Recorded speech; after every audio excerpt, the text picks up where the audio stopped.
Have you ever wondered why Jacob, the father of Israel, never heard from God about Joseph's disappearance?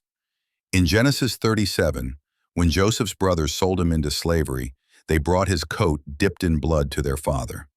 Jacob broke down in tears, crying, "Surely my son is torn to pieces." But notice, God didn't correct him.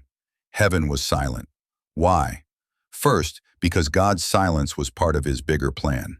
Joseph had to go to Egypt, rise in power, and preserve the entire family during famine. If Jacob knew too soon, he might have interfered.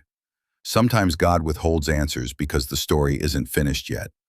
Second, Jacob's grief consumed him. He mourned, refused comfort, and never asked God for clarity. Pain can blind us from seeking God's voice. Third, God was testing faith. Jacob had a promise that his descendants would become a great nation. Losing Joseph seemed to contradict that promise. But God was teaching Jacob and us to walk by faith, not by sight. And when the time was right, God spoke again. In Genesis 46, he told Jacob in a vision, "Do not be afraid to go down to Egypt, for there I will make you into a great nation." Shortly after, Jacob embraced Joseph alive.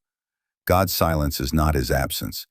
Sometimes he delays revelation to accomplish a greater plan, and when the time is right, he speaks. Trust God in the silence. His plan is bigger than your pain.